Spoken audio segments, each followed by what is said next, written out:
What is up, everyone? Let's make sure we got all this stuff right here for a second. Give me a minute.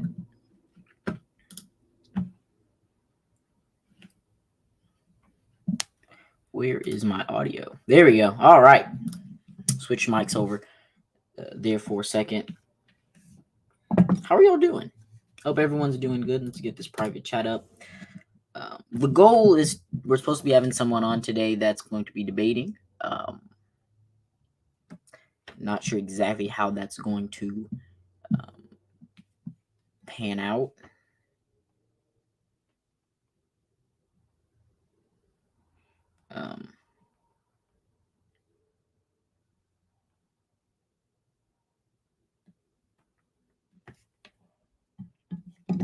And we'll work from there. Where are my... Okay, there we go. Okay.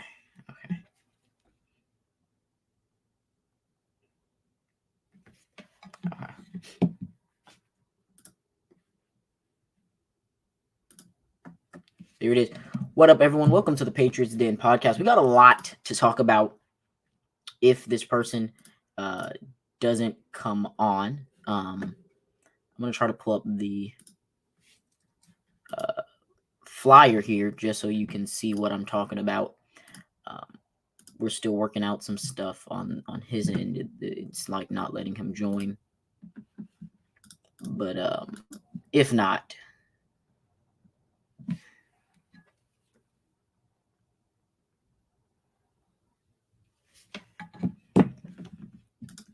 let's see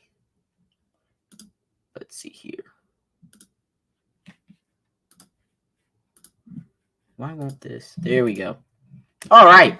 So we're supposed to be having a debate of, is Christianity a cult? You all know where I'm going to stand on that. And so we're going to get into this hopefully soon. We're still trying to work out some kinks on his end. So until we can get that worked out, I guess we'll show another video. This is a Patriots party. Hey, we pit America first. This is a Patriots Donald party. J. Trump. It's an easy answer. Abortion. These are real issues that we are dealing with. Death started to throw a house party on Friday. Death threw a block party on Saturday. But early Sunday morning, Mom got up.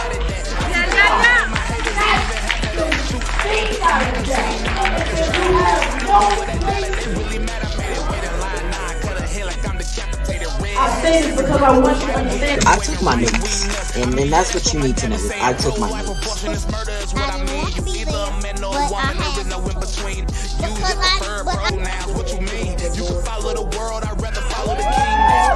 I'm not on the fence, I don't lean. I get a new hater every time my phone ring. I'm hated by the world, but that means that I'm blessed. I keep it real and I let God handle the rest.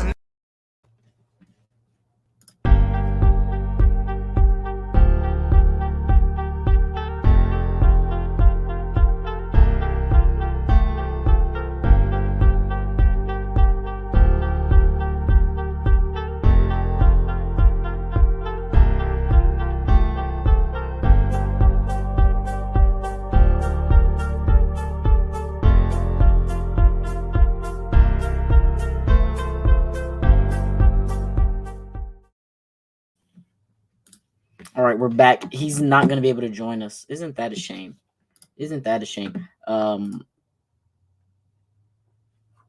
Hey.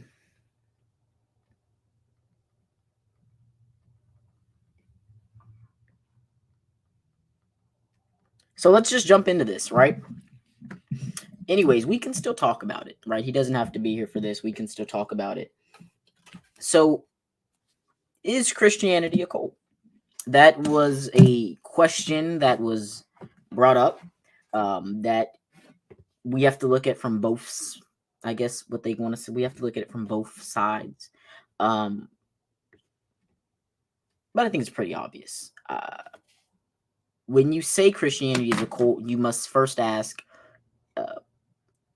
in what definition are we using the word cult in? because there are definitely some churches that you could argue have a cult-like personality, if that makes sense. And instead of following the word of God, they tend to follow a different approach. We're going to wait for some people to hop here on Instagram.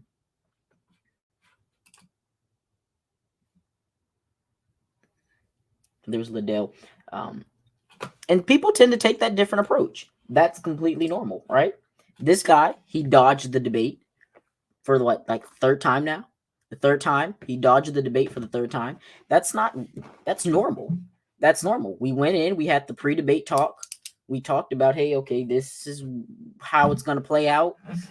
Dodge the debate for the third time. It happens. But what I've seen is the same group that they have a nice following. They have a nice following. They have a nice backing. Continue to dodge the thing that built their platform. Is Christianity a cult? And we see that time and time again. We see it time and time again. They dodge these things because, right? He waved the white flag, and it's fine. You're going to let him wave the white flag. I say let him, but I'm going to still drop the facts for y'all. Because, I'm sure one of them might pop in here and try to listen to what I have to say. That's perfectly fine. It's perfectly fine. It is, James. It is. It's normal. That's what they do. They got the little animation up there. It's normal. Dodge the debate. Oh, God. Dodge the debate like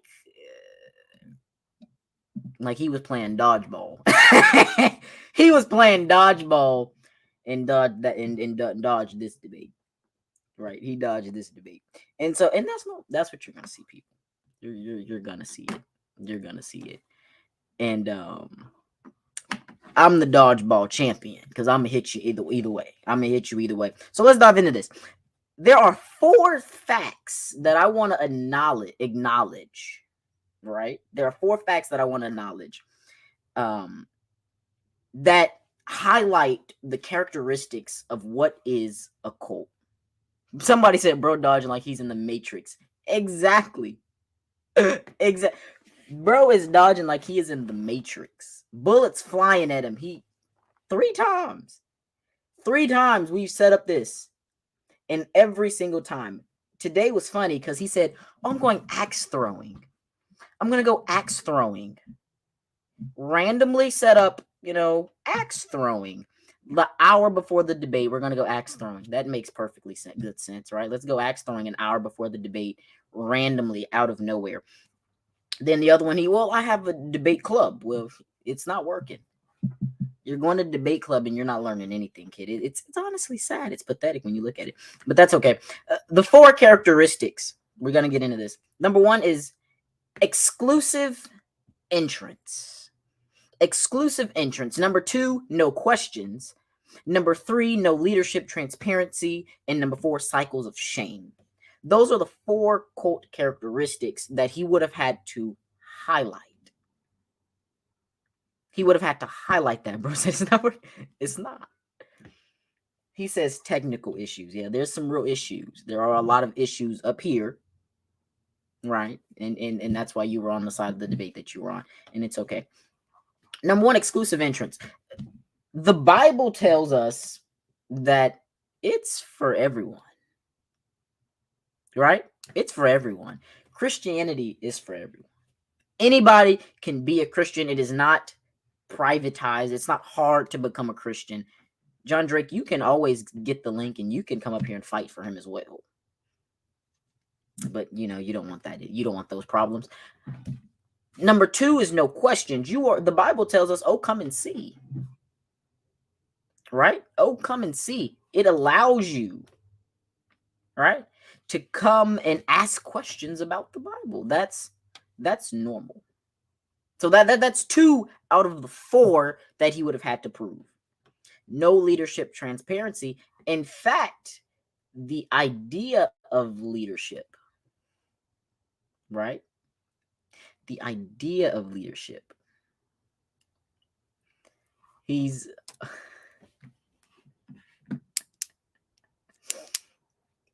right. So, when we look at the leadership in Christianity, what is it? It's we know we have God. We know we have Jesus and then the Holy Spirit, but no leadership transparency when you look at a cult, which is by definition the following of a person, not necessarily a figurehead. I'm trying to word this in a way that doesn't show a internal bias towards the word cult, right? So you have to find a way not to do an internal bias.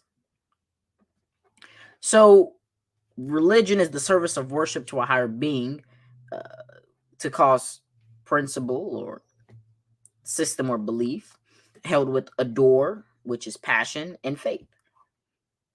These are all things that we hold within the Christianity standpoint, that does not label us to be a cult. A cult follows a person, not a figurehead. A cult is the loyalty to one person.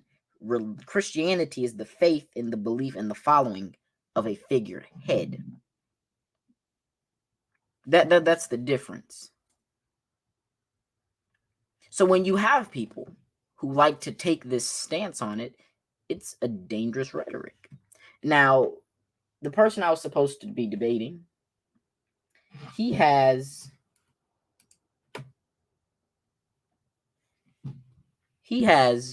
YouTube, Facebook, but he doesn't have Instagram, where he could have debated me on Instagram Live.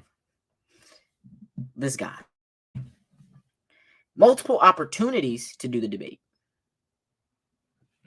Right? Multiple opportunities to debate. You have every platform except YouTube to do the debate. I don't want to hear it. I honestly don't want to hear it. We have bigger things to worry about, and I'm not going to spend all my time talking about this debate because we got to move on. But there were 4 simple steps that would have debunked everything he said. And I mean, there's so much more. There's so much more. I'm not going to dive into it because he's watching, and you never know what the future may hold. But as of now, his chances of debating me are pretty much over. As of now. John, we can't click on links on Instagram. We don't do that. But as of now, this debate idea is over that he had, because I don't have any more open spaces. This was just one day out of the 3 that we've given him that he's bailed out on us on, and that happens. But let's talk about the important stuff. Donald Trump has announced that he's running for president in 2024, which raises questions on the divide between him and Ron DeSantis and a lot of the establishment Republicans, as well as a dangerous rhetoric being pushed out of Arizona that the election was somehow stolen, even though right before that, the last governor's election, that governor won his election, Republican, by the way, by over 300,000 votes, and got more votes than both Katie Hobbs and Carrie Lake. And you can see the establishment Republicans that were in Arizona, which a heavy few of them did not support Carrie Lake, which ultimately led to her losing her election. And you have far-right counties in that area not certifying the election. Right? Not certifying. And that's scary. That's something that's scary to look at. And so when we sit back and we observe it, we say, well, what do we do now? right? When you have the establishment versus the MAGA Republicans, and both sides aren't agreeing, right? Neither side is agreeing with each other, and it seems like it's constant bickering, constant arguing with each other. There is no even, I see your point, middle ground, so to speak. Middle ground that allows us to say, well, let's work through this together. Let's get through this together. There is none of that. You're not finding that middle ground. And quite frankly, I don't think we will find that middle ground with someone like Trump uh, as our nominee. I would prefer Trump to be the nominee, but we're not going to find that middle ground with Trump being our nominee. We see Republicans who like to step over into the progressive ways. You see Republicans that like to be conservative. You have liberal Republicans, conservative Republicans. You have both of them. And so we see that when you have both of them, they are the ones who are battling it out in the Republican Party. Trump is one of those liberal Republicans who inevitably it hurts us. It hurts us. It does. And so when you have, right, when you have someone who is a liberal Republican who somehow is very close with the conservative side of things, it sparks interest. I wish Trump was more conservative. That way he would be even closer. But you just don't have that. You don't have that in the Republican Party. We don't have a united front. Someone said the issue is Christians push for things beyond accommodation. After school Satanist clubs are completely voluntary, having your students pray on a school field before games. School time isn't. I want to address that. Can I? What's this? I want to address that because that's not true. When you put a Satanist club inside of a school, don't you think that's a bit dangerous? Like, don't you think that maybe that this creates a very dangerous rhetoric? Let's see if I hold on. Let's see. We have another dodgeball. Do we have another dodgeball? Might have another dodgeball here. Who knows?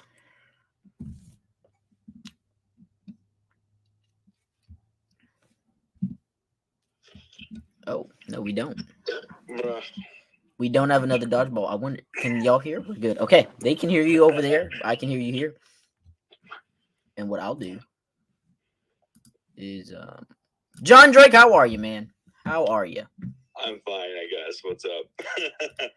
Well, you just said, I didn't say it, you said it, that having a Satanist programs completely voluntary. But having your students pray on a football field before games on school time isn't. Wouldn't that work both ways? No, because what the issue is that if you have an after-school program, those are opt-ins. If you are on a football team, you are generally obligated to do things with your teammates, and coaches are also doing things on their are also on school property, being paid by the school at the time, and they're not sort of stating that the game is voluntary. Usually games are mandatory for most students. And so by leading kids in prayer and by making that a public statement, that often draws the school into being participatory in that action rather than just individuals involved in it. For example, you have the FCA, the Fellowship of Christian Athletes. It was very prominent in my area growing up and when I went into high school. FCA was very prominent, and they had after-school programs and an in-school club. And when you had people participating, there was no sort of like I have to do this, or it was very much put into like a separate space so that they could do it outside the public, so that the school was not really considered being involved in that. It was more that it was a separate thing. A football team, however, that is part of the school and that represents the school. And if you're having a school represent sort of any ideology one way or another, particularly religious ideologies, then that sort of starts stepping onto constitutional starts stepping on constitutional boundaries, and you have to be very careful with it. So I'm going to take this from an anecdotal approach. I'm the president of the Christian Student Union at my school. As well, there's a gay straight alliance at my school. Now, out of those two, which one do you think caught the most flack? I would probably say the Christian one, but I'm only going to say that because actually, I would believe this is going to be anecdotal from my experience at our school. The FCA was not really the most targeted, I guess I would say, student support group or club on campus. And what I tend to notice from like other places is that oftentimes the Christian groups tend to be the most vocal about certain situations. So in general, they usually get like a lot of scrutiny for things that they support, or they tend to be a lot more active socially and politically. So they're oftentimes more scrutinized. But I think it really depends where you are, because the FCA in Ventura was very much like they were doing prayers inside the gym. They did worship, they had a message, they had guest speakers, but they very much stayed away from any sort of controversy. So it's a bit different from mine. The Christian Student Union didn't get much flack. Everyone was on board. And we just recently did a See You at the Pole. It's a national thing, but we did ours during school hours. People attended, joined. It was great.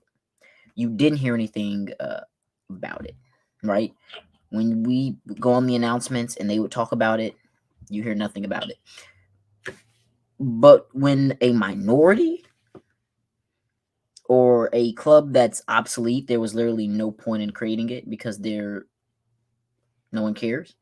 When you make a club like that and then you brag and boast about it, that's where the problem comes in. There was absolutely no reason for you to create a Satanist club. What is the reason of having a Satanist club at your school? Well, I'm not saying in my school particularly. Well, I'm talking about the school that did it. What's the point of having a Satanist club? And what's the point of defending a school having a Satanist club? Well, I think because like any sort of group of people who choose to delve into some kind of discussion, and oftentimes Satanism is really a pejorative for atheism. It's not really often, it's very usually like it's very much like anti-God, anti-devil, more about be yourself sort of situation. And I think that those people, whether they call it Satanism or the school atheist club or whatever they want to name it, I think they have a full right to talk about it within their own time. And so I think allowing that to exist is something. Are you an atheist? I'm not. What are you? I'm not. What are you?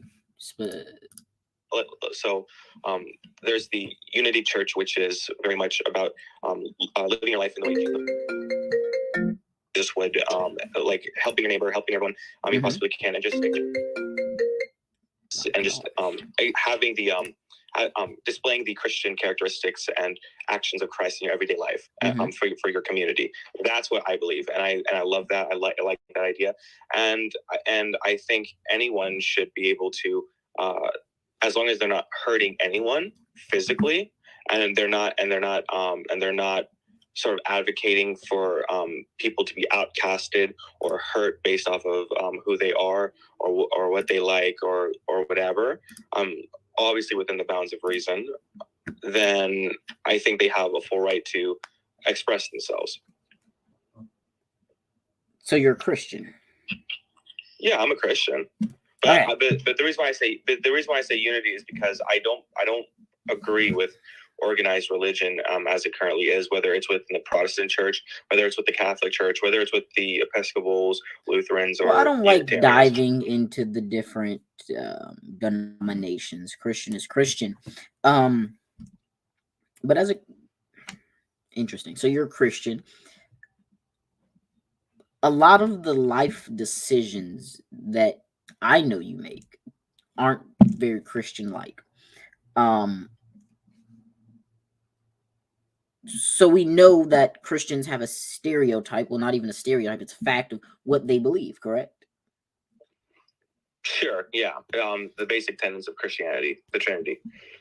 Then when you look at Satanism, when you look at atheism, when you look at these things, the basis is literally to be different, to go against the grain, go against what the good is.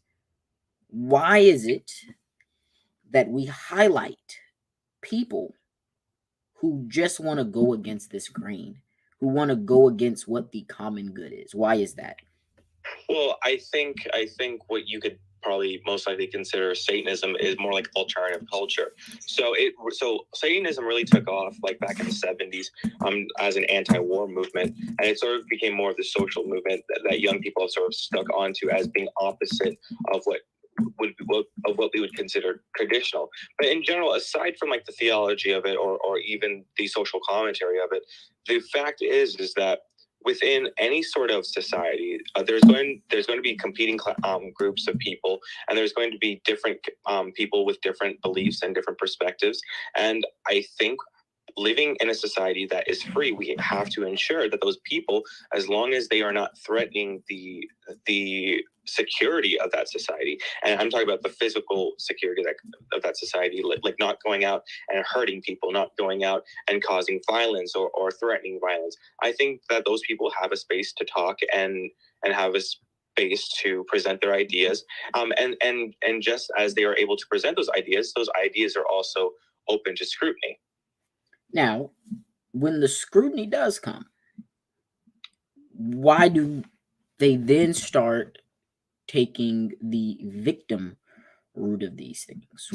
I would say the reason why is because when, for example, in Arkansas, there was the 10 Commandments posted on the state capitol, and that was really like a religious text on government property, and say what you want. In a government that was built on religion.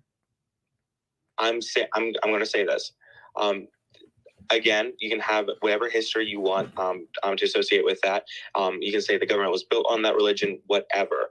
The fact is that the United States Constitution, which trumps all other state and local constitutions, states that no government can put one religion above another, to put it in gist. The Constitution says that? Or that the government shall make no law respecting an establishment of religion.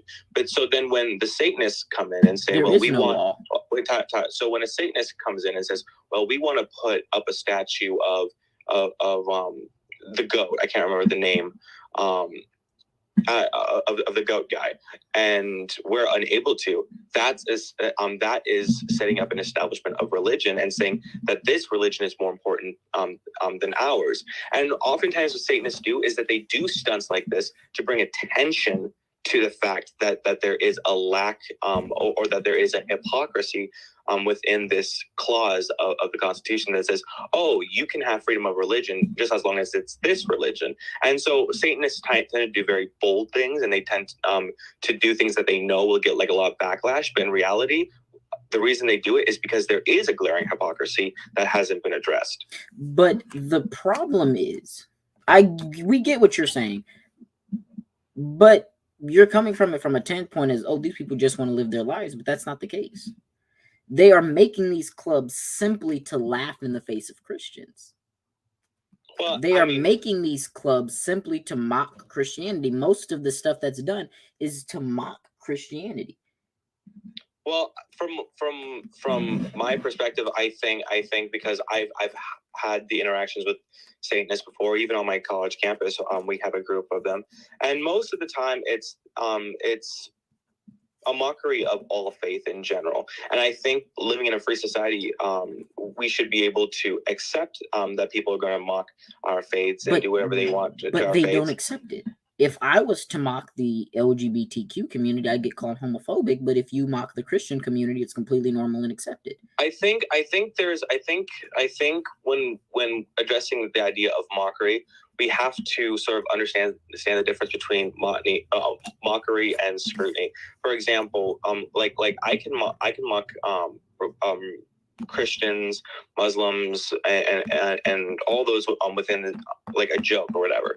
But the issue is that oftentimes when you have a vast majority of people listening to, let's say, jokes about a certain group of people that tends to be more marginalized extremely on one side, then the issue can sometimes be perceived that these people are different from us, so therefore it can go beyond jokes, and we see that happening. I mean, we just literally saw like a culmination of that happen in Colorado, and like, not to politicize it, but that's sort of like, but that's what often happens during a culmination of when people think that it's okay to go beyond mockery, and when that mockery extends to minority groups that tend to be less protected. And so, like, it's why you see mosque shootings, same thing with synagogue shootings. You see church shootings, but oftentimes the church shootings happen in churches that tend to be minority majority. And so by being able to sort of draw that line when those mockeries or jokes are interfering with like minority communities and their ability to be safe, I think that's also super vital. So I'm gonna disagree, dude. Wait, I want to say this, especially because of the comment that I pinned. Yeah, no, I want to address that. And so I see Bay State Politics saying don't be a douche, but I'm telling you what my religion says. My religion says one thing. I'm just going based off of my beliefs. But you have a group of people who are out there who aren't going off of their beliefs. They're going based off of their emotions and feelings towards us simply because they don't agree with what we believe in. And that is when Christians get called groomers. We get told that we're in a cult. We get called all these things. And those people are celebrated. I think that the thing is that I think when a religion like Christianity, like for example, you go to I'm not even going to use that example. I'll stick to this. Like, for example, there is a huge issue with primarily the Catholic Church of priests grooming young children, more so than LGBT grooming children. Well, I don't want to pull up the statistics of that because I do have them, but I don't want to get canceled, so I'm not going to pull up any statistics. But continue. But the issue is that calling every single person, when you say LGBT people are groomers, when gay people are groomers, when you make a blanket statement like that on a group of people that is already extremely marginalized in a country of 360 million people, the whole thing is that you're bound to have someone act out on that and actually hurt people. No one supports groomers. Well, no one said that. But the issue is that in the United States we have something called innocent until proven guilty, and so when you're able to make blanket statements about marginalized groups of people like the LGBT community and saying that they're all bad, terrible people by labeling them groomers when they're not, the whole issue is that you've set that community up to be literally targeted by the most crazy people who buy into that messaging. And that's why we can't have that kind of messaging out there, because it goes beyond it. Christians still make up the majority of the population in the United States. And because of that, it's okay to disparage them? It means that it's more able to be open to scrutiny because there's going to be less people who buy into a blanket statement. So the moment that we stop being the majority, then it'll be a problem? No, I because like even now, even with the Muslim community, we can open them up to scrutiny as well. But the issue becomes when you take a minority group that is like less than even like, let's say, 10%, even 5% of the entire American population, that goes beyond mockery and unless it is who is less as less than 7% of the population that's going through scrutiny? Unless we are able to directly label these who is under that like number? parity. No one is under that. Who is under that number? For the most part, like even in the state of California, LGBT make up about, I think, like what, less than 10% I'm of not the buying population. that. I'm not buying that. They're not the majority, and they're well, they're not the majority, but I really wouldn't say that they're less than 10%. They're 10% or less. They're not a big number. It's just that we have 40 million people in the state, so it's more easy to see them.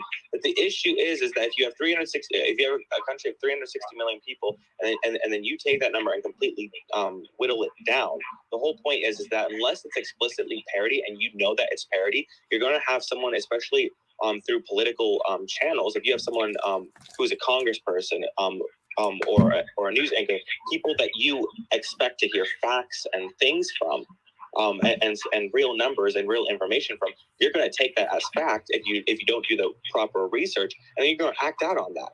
That's the whole issue. I want to bring Champ on here. Champ, can you hear us? Yeah, I can hear y'all. What's going on? Go ahead. Hey, what's going on, John? How you doing? Good. How about yourself? I'm doing good. Yo, Texas, I'm a big fan, but look, I just really want to say this, like, in so many ways. Me personally, like me being a born again Christian, I don't support any type of religion that really like try to force kids into like being that way, because majority kids going to become Christian. I want to say that a lot of people mock Christianity the most than any other religion. You see it in songs, you see it in movies, you see it in TV shows, and how they mock Jesus, how they mock God, how they mock him getting crucified, like on the cross, like whatever. And then people celebrate, people laugh and giggle about that.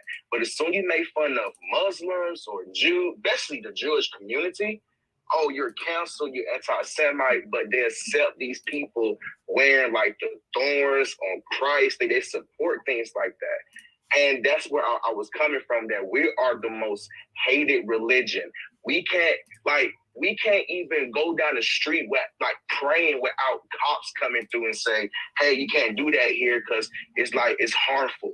Kids can't even pray in schools no more. I got wrote up twice for reading a Bible in 6th grade. They told me that I'm supporting a false ideology. They told me that when I was in 6th grade. And that hurts me so much, to a point where I see other people canceling Christianity, the pro-life movement. Maybe some of them Christianity, some of them are Jews, like they believe in life in general.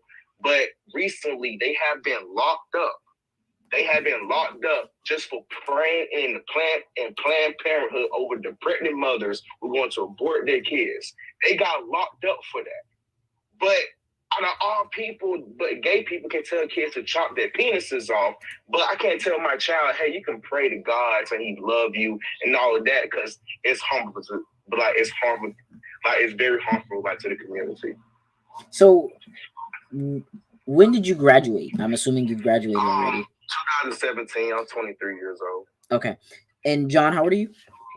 I am 22. Okay, so y'all are roughly around the same. John says that you're in California. Where are you, sir? I am from Atlanta, Georgia. Okay, you're from Georgia. So two different sides of the countries, again, two different perspectives. And I have to agree with Champ. Christians constantly in a truly majority Christian area, the Bible Belt, are constantly the ones who are under attack. And it seems as if maybe we aren't the majority from when it comes to the scrutiny and who's the loudest. It's not about the numbers. It's about who is the loudest. Because when I'm looking at, if I actually look at the numbers, I think the LGBTQ makes up maybe 2% of the entire population. But when you look at who's louder, they're the loudest. So when you have a satanist group, they're a lot louder than the Christian group that was there. They're the loud ones, and that's what's scary. Is you're going to have that buildup of people being loud, all the way to the point where it's going to be normalized to crucify Christians. Wouldn't that be like but wouldn't that be very like telling of the fact that the reason that they're a lot louder is because they are such a minority? That they would have to have like a lot more room to fight and be louder so they can fight for their seat at the table? Because the ones who should be at the table are afraid to speak up because of the backlash they did. There are many people who are afraid to say that they're Christian because they might lose their job. They're afraid of what people might think of them because Christians are the most attacked group of people in the world. There are countries literally killing a person for being a Christian. Just like in China, you can be locked up for reading the Bible. They lock you up. So being a Christian is a lot scarier to certain people. To me, I'm unapologetic. I wouldn't argue that the Middle East is a great place for Christians. I wouldn't argue that. In the same way, I wouldn't argue that most people who follow some types of religion is a safe place for them is China or North Korea. I think the whole premise is that living in a free society, we learn to tolerate one another, whether or not we make up a majority of the population or a minority of the population, and it's being able to coexist with ideas that we don't impose onto other people. I mean, as long as like for me, I would never impose my sexuality on someone else. I would definitely expect them to treat me the same as someone else. So like, but that's what it's expected. But it's not. That's not what's happening. Well, I mean, I could say that for example, like a lot of these southern states are passing laws that ban books. That ban books, and in general, these books tend to be about minority characters or. But have you read? Groups. Have you looked at these books? These are some of them I've seen. And yes, I understand it. But for example, that's not like the vast majority of them. Like Fahrenheit 450, like Fahrenheit 451 is literally an analysis about like fascism entering the world and what that means for the future. Like I don't see why. But you have books. You have books. They call Trump a fact. Trump's not a fascist. Trump's not a fascist. When you have books that lie, blatantly just outright lie, those are the books that you got to get rid of them. You have to get rid of them. You have books that are putting forth pornography in the books. We gotta stop those. We can't allow those to continue, and that is what you're seeing in that region. And most of these books come from a certain group of people. Pedophilia is about to be normalized so very soon. So please get ready because like it makes my heart just want to cry talking about it because. Like you talk about like the Satanist group, like mainly just support child like pedophile, they support murderer, they support things like that. So like for California have a Satanist group and knowing like what Satanists mean to every religion is evil and sinful, that's wrong. And another thing I want to add too is that it's like when you look at like a lot of like these books nowadays and these TV shows, these kids are actually getting sucked into it.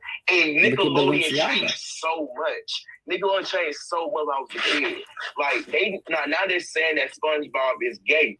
Look, as a kid, we all gonna not. As a kid, my mama knew that SpongeBob was gay, but she didn't want to like say like don't bring it to the public. Just let the kids find out. But Nickelodeon changed so much where they had the LGBT ABC 1 2 3 flag all over their network, and then it had the audacity to tell kids, what do it mean to be you? They're literally grooming these kids to literally tell them, hey, I'm gay or whatever. And that's sick. That's nasty. Oh, Malik, actually, I will say I agree with you on this idea, because what many of us in the LGBT community call this is gay capitalism, where you're having these corporations, large multi-million-dollar and billion-dollar corporations, trying to market themselves as pro-LGBT by doing everything possible to seem like they're progressive. But in reality, it's doing nothing except causing backlash for those of us who are within the community. So I actually agree with you that this that Nickelodeon pushing that whole crap was blatantly wrong, stupid. But the fact still stands that But LGBT... why aren't they the ones? Why aren't you saying anything? You are a member of that community. No, like me And personally, yet I you fall support into the category of what people think about when they see LGBTQ. No, like I support the LGBT community. I'm a conservative. I support them. You can do whatever you want, but just leave the kids out of it. Please, just leave them. Like, let them choose for themselves. They're going to choose when they get older. They might go through a little phase in high school, but they get older, they're going to be like, oh, like, I don't want to do this no more. But for you to sit here and literally talk down with your 2-year-old, or no, on TikTok, it was a 2-month-old baby. Her mom literally said, "My son is gay." And I saw that. Yeah, I'm like, huh? So what I believe that the community needs to do, and this is, and I do talk to LGBT people about this, but I don't necessarily have the ability to enact change for giant corporations because they don't really care about. But you have the platform to change the perspective on the LGBTQ community, and instead of doing that, you literally ran on a campaign slogan that said "submissive and breedable." That was your campaign slogan. Oh, they banned Gays Against Groomer website because like they feel like it was very harmful. That was your campaign platform. Well, you didn't when you were running your governor's election. You didn't come out and say, "Hey, I think we need to address this within our community." You didn't say that. You have had multiple times. You have had the platform to say it, and I think the issue. I think the thing is that we're messing up a campaign that was mainly a joke. For something that I think is an actual pressing issue because right, you could have ran a joke campaign by still running pressing issues. You still have the platform to address pressing issues. Okay, side note: when I made it, when I did that slogan, I saw it on TikTok, thought it was hilarious, and saw it was trending. So I marketed that. I didn't do it because I was like, ooh, I'm gay, therefore let's do this slogan. I thought it was hilarious. I was just going with the trends. But second of all, I just want to say, when it comes to LGBT people being in society, in the same way, I don't want you to tell your kids, oh, you have to be gay or you have to be straight. I just want there to be a freedom for like let's say me and my partner to walk down the street and have a kid see us and see it as normal rather than be like, look away, honey. You can't see that. And that's an issue that still exists in primarily conservative majority states. Has that ever happened to you? Has that ever happened to you? No, because I live in California. But I have friends in places like Iowa, in the rural areas of Illinois, in places in Oklahoma and in Texas, where being LGBT is not something that you want to display openly because it's not because you're sort of scrutinized or you're outcasted a little bit because so like wearing a MAGA hat in public. I mean, I live like in a pretty not conservative. It was more dangerous to wear a MAGA hat in public than it was to walk around as anything else. Let's be honest. Depends where you live. It pretty much in every major city. And in major cities, for the most part, because a lot of people living in urban centers tend to be more minority, tend to be a bit more violent. And they saw the message of Trump as attacking not just them and their beliefs, but attacking their community, and that's why there was such a huge outlash of people against Trump and MAGA supporters, because this association with political party was no longer a thing. It was more of an association with you as someone who wants to hurt me. And so it became more violent. It became a lot more polarizing, because it was no longer like, oh, I can support you because even though our politics are different, we're still friends. It was more like, you literally hate my being. You literally hate everything I am. And that's what you had the black people attacking black people for wearing the hat. You had gay people being attacked for wearing the hat. Every community, it wasn't about that. It was simply because of inside bias. I understand. I did not agree with the violence that Trump supporters incurred. Well, we know why you didn't agree with the violence, because you yourself were once a Trump supporter. Yeah, because I've grown up in that community and environment, and I understand the issues that really concern a lot of these people. But being on the left, I also understand that a lot of the values these people hold, and most of them are pretty violent. A lot of the values Democrats and progressives alike hold is that they see any sort of infringement on these values as an attack on them and the society that they are living in and in the community that they are a part of. And so when you have that coupled with the media, it's really easy to see someone as not just the bad guy, but as someone as a villain aiming to hurt you and everyone you love. And so I understand it. I get it. But in the same way, I wouldn't hurt a Trump supporter. I wouldn't want a Trump supporter to ever hurt someone I like. And I think the culmination of that was at Charlottesville. Just like you often at the January 6th, not January 6th. The January 6th in 2017, you had a bunch of protesters looting downtown DC. That's also wrong. And I get it 100%. But yeah, I think the issue is that there is a lot of violence on both sides, and I think we need to be able to address these as real mature adults and just understand that we're all living in a community, and that the media often perpetuates the most extreme attitudes and people within a movement. So why is it that someone like you, who has a platform, doesn't go against it? I do go against it in my own community, because I have more effective change on my community. In my community, I have an ability to actually talk with my assembly person. She and I are actual friends. I'm friends with the county supervisor out here. I've met the mayor. I've met people out here, and I've met the community and talked to the community, and I know how they feel. I know the things that concern them, and so I can address their concerns with them in the environment I am. I'm not so blind to think that my platform is going to institute national change, and I get that it's great to use our platform to try and do that, but sometimes if you know something's a moot point, it's a moot point. Move on and try and create the change where you can. And has that change been made? For the most part, it's very effective out here. I live in a fairly blue city in a red county, and so being able to go to places like Paso Robles or Tuscadero or Templeton as an openly LGBT person, running for office and telling them, hey, this is the things I stand for. And you said then that you are standing against the LGBTQ community grooming. You stand against the attack on Christianity. You stand for what is known as conservative views, but in reality should just be common sense views.